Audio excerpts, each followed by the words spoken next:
A girl from a small town went out for a walk and disappeared without a trace. Her parents immediately panicked and called the police, but what happened next sparked outrage in their tight-knit community. This mystery remained unsolved for nearly 3 decades, and only recently did detectives uncover the truth in quite an unexpected way.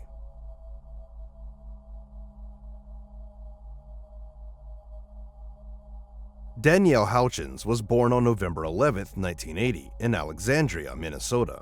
Shortly after, her parents had 2 more kids, a boy and a girl. Once their youngest was born, the family decided to move to a small town called Belgrade, Montana. The quiet place was surrounded by mountains and located far from big cities, but it was a popular destination for tourists. A lot of people came there to ski or hike in the mountains, enjoying the picturesque nature. Danielle's parents chose the town mostly because they were offered jobs on the ski patrol. This was perfect for both of them since they loved spending as much time outdoors as possible. Their passion spread to their kids from a very young age, and the family was always up for an adventure. They went skiing, hiking, fishing, and took boat trips on the nearby rivers. Danielle herself got really into climbing, which was easy to get into around there. At the same time, Danielle managed to excel at school. She quickly became one of the top students and had big plans for her future. She dreamed of going to medical school and becoming a bioengineer. On September 21, 1996, their town was hosting its annual festival. People would gather on the streets, listen to music, watch some performances, and just enjoy the day together. Danielle, who was 15 at the time, had plans to meet up with her friends in the evening, but before that, she had a few free hours to kill. Instead of just sitting at home, she decided to go for a walk along the trail located near the river just outside of town. Her mom asked her to be back by 2 p.m. and gave Danielle her wristwatch since she didn't have one of her own. Danielle grabbed a bottle of water and headed out around 11:30, promising to be back on time.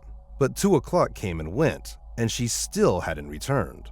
Her mom started to worry, especially since they were expecting guests soon.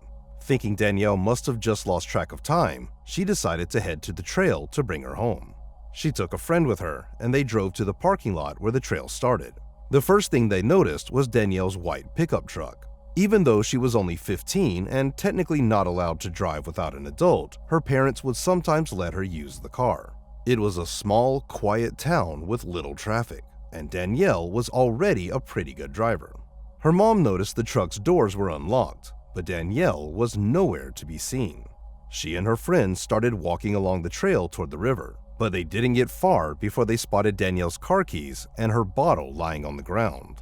Her mom became even more worried and started calling out for her, searching the path from the parking lot to the river.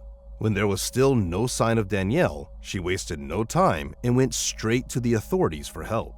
At that point, her mom thought Danielle might have fallen off a slope or gotten injured in some accident. Since the woman didn't have a cell phone, she drove to the police station, and about an hour later, search teams arrived at the trail. The searchers combed through the trail and the surrounding woods, checking the riverbank as well, but they couldn't find any trace of Danielle. As night fell and temperatures dropped close to freezing, the rescuers decided to call off the search until morning. However, Danielle's family refused to go home. They continued searching for her, joined by family, friends, and local residents who broke into groups and spread out to cover more ground. In one of those search groups was a man and his 2 sons, who were friends with Danielle's sister. They headed into the wooded area near the riverbank, using flashlights to guide their way. A few hundred yards from the parking lot, they noticed something strange in the water and went closer to check it out. Shining their lights into the river, they realized it was Danielle's body, lying near the shore in just a few feet of water. The man immediately knew she was dead and ran back to his car to notify the police. On his way to the station, however, he spotted Danielle's father and broke the devastating news to him. The police examined the scene and handed Danielle's body over to medical experts, who needed a few days to conduct a proper examination and determine the cause of death. But despite this, the sheriff quickly announced that it appeared to be an accident. There were no visible wounds or signs of foul play, so the police initially believed Danielle may have just accidentally fallen into the river and drowned. Danielle's family, devastated by the news of her death, couldn't believe it. From a young age, she had spent a lot of time outdoors, was very familiar with nature and knew that trail along the river well. Her parents also couldn't understand how she could have drowned in such shallow water. Still, the sheriff stuck to his version and didn't launch a proper investigation. But everything changed when the medical examiners released their report. They discovered that Danielle had numerous scratches and bruises, which looked like defensive wounds. It appeared she had fought back against someone. They also noted that her underwear had been pulled down. The experts found it hard to imagine how this could have happened in the course of an accident. Moreover, they established that Danielle had been sexually assaulted and found a biological sample from an unknown male on her underwear. As for the cause of death, the examiners agreed that she had been drowned, but it seemed that someone had held her underwater. They also noticed that Danielle's watch, which should have been on her wrist, was found up near her elbow. The experts suggested that the killer might have dragged her by the arms, causing the watch to slip down as he pulled her toward the river. Despite all these findings, the medical examiners for some reason still listed the manner of death as undetermined. While they were sure Danielle had drowned, they couldn't find enough solid evidence to conclusively prove it was an intentional murder. Because of this, the police didn't launch a full investigation, maintaining that they were still uncertain about what really happened to Danielle. Even so, they did try to gather more details. When forensic experts examined Danielle's clothes, they found 4 hairs on her underwear, which also belonged to an unknown male. They believe these were arm hairs and managed to extract a partial DNA sample. However, the FBI didn't yet have a national DNA database. The only thing the experts could confirm was that the hairs and the semen found on Danielle's underwear came from the same person. The police also re-examined the area where Danielle's body was found and discovered a man's boot print in the dirt, although they weren't able to determine if it was connected to the case. Investigators questioned several potential suspects they thought might be involved, but couldn't link any of them to the crime. The problem was that the DNA sample they had was only partial, so they couldn't even compare it to the suspect's DNA. It's worth mentioning that many details of this case were kept secret, not only from the public, but also from Danielle's own family. For a long time, they didn't even know that she had been sexually assaulted. From their perspective, it seemed like the police genuinely didn't have any idea what happened to Danielle and were still trying to figure it out. Despite the sheriff's position, some police officers were puzzled that the case hadn't been reclassified as a homicide and investigated accordingly. One of them was Cindy Botek, who had joined the police just a few days before Danielle's death. She's been involved in the investigation and, from the very beginning, was convinced they were dealing with a murder. However, back then she didn't have the authority to go against her superiors and launch a full-scale investigation, so all she could do was wonder what had really happened that day. One of the theories was that the killer might have known Danielle, like a neighbor or a friend. Botek spoke with her parents, but they couldn't think of anyone who would want to harm their daughter. She had never had any problems with her classmates or anyone else in town. For months after Danielle's death, there was almost no progress in the case. The police continued to interview people and consider various suspects, but because of the sheriff's reluctance to start a proper investigation, they couldn't do much. Some officers, including Botek, were baffled that the case hadn't been reclassified as a homicide and that no one was actively searching for the killer. To them, it was obvious that Danielle had been attacked, and the person responsible could still be living in their community. A few years after the murder, the police tried entering the partial DNA sample found on Danielle's body into the FBI database, but no matches were found. In the years following Danielle's death, her family learned more details about the case, including the fact that she had been sexually assaulted. They were outraged that the sheriff hadn't treated it as a homicide from the start and had kept such critical information from them. The sheriff later claimed he had never considered the case an accident and had always believed it was a murder. This contradicted his earlier statements to local newspapers, where he had clearly said there wasn't enough evidence to label it a homicide. Danielle's parents also remembered him telling them the same thing, which only fueled their frustration and confusion. The sheriff then tried to shift the focus onto the medical examiners, insisting that the only reason he didn't launch a full investigation was because they had listed the manner of death as undetermined. But Danielle's family believed the sheriff was just trying to avoid responsibility. Everyone understood that a proper investigation in the first few days after the murder could have helped solve the case and catch the killer, but little effort was made. Now, many years later, finding the murderer had become far more difficult, with the trail gone cold. Danielle's parents continued to fight for a fair investigation, but each attempt led to a dead end. Eventually, her younger sister took up the case, giving interviews to local media, reaching out to investigators, and doing everything in her power to ensure that one day Danielle's killer would be found.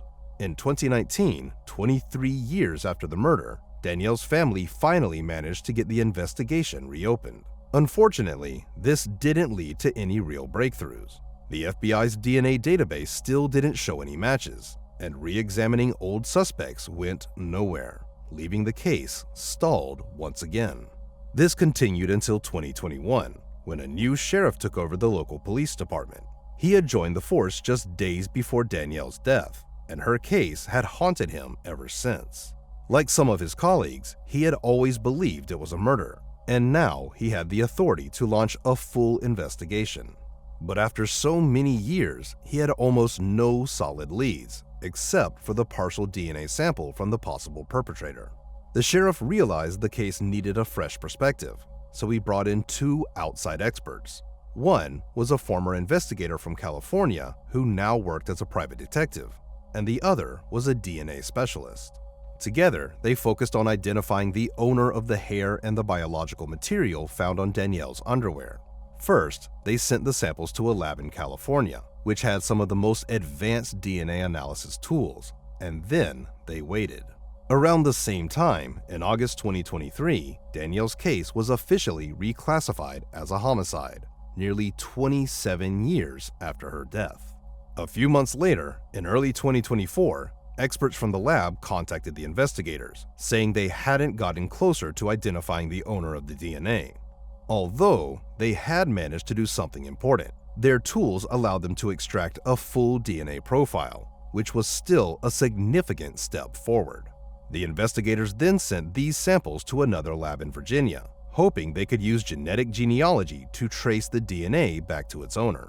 Several months passed before they finally got the call they were waiting for. The experts at the Virginia lab explained that they had uploaded the perpetrator's DNA profile to public genetic databases, where people voluntarily share their DNA to find relatives. These databases have helped solve many cases using genetic genealogy, tracing suspects through their family trees. But this time, things took an unexpected turn.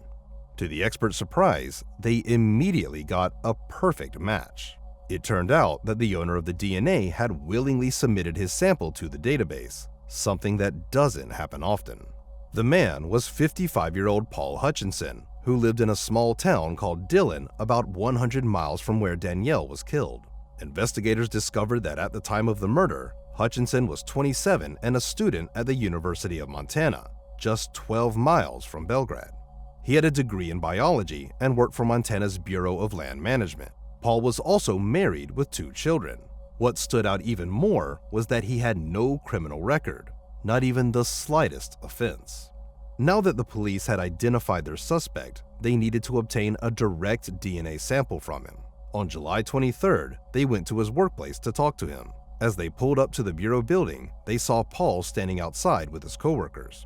The investigators told him they wanted to ask him a few questions at the station, and according to them, they could see the color drain from his face. Still, Paul agreed to go in for questioning. The detectives took their time, starting by asking about other unsolved cases in the area.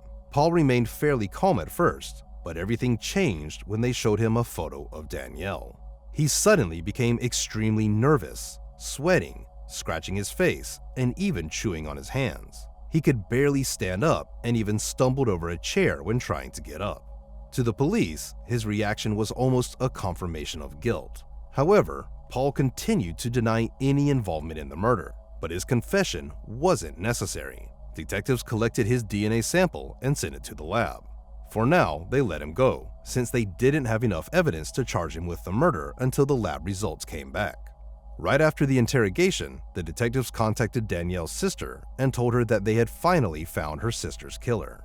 They added that the police had no doubt about his guilt and that the DNA analysis would only confirm it. Danielle's sister, who had been waiting nearly 28 years for this moment, felt relieved knowing the person responsible would finally face justice. She was also aware that they still had to go through a long court process to bring this case to a close. But things took an unexpected turn. The day after the interrogation, when the police were supposed to receive the DNA results from the lab, Paul called his local police station, saying he needed help. He gave the operator his location and then hung up. When officers arrived at the scene, they found Paul's car parked on the side of the road. Inside, they found him, dead, with a gun lying beside him. During the investigation, detectives concluded that Paul did it himself. There was no note in the car, but his motive seemed clear. He likely realized there was no way to avoid prison, where he would spend the rest of his life. For his wife and children, the entire situation was a complete shock. None of them knew what Paul had done nearly 30 years ago, and they weren't even aware that he had been questioned by the police. His family learned about these accusations at the same time they found out about his death. Paul's friends and coworkers were just as stunned when the truth came out. They all saw him as a devoted family man and a reliable friend. Despite the shock to those who knew him, detectives had no doubt that Paul was responsible for Danielle's murder. In August 2024, they held a press conference where they announced that his DNA was a perfect match with the samples found on the victim's underwear. Police believe this was a crime of opportunity. There was no evidence that Danielle knew Paul. It's likely she crossed paths with him near the trail, and he made the decision to assault her, killing her afterward to ensure she wouldn't identify him. Danielle's family admitted that hearing about Paul's death brought them more relief than frustration, even though he would not face a lifetime in prison. What angered them most was the thought that he could have been caught decades earlier if the local sheriff had taken the case more seriously. If that had happened, Paul wouldn't have been able to live nearly 30 years of freedom, start a family, and enjoy a peaceful life. Paul's wife also expressed her condolences to Danielle's family, stating that she in no way supported or excused what he had done. Share your thoughts on this story in the comments section, and don't forget to press the like button if you enjoyed my video. Thank you for watching.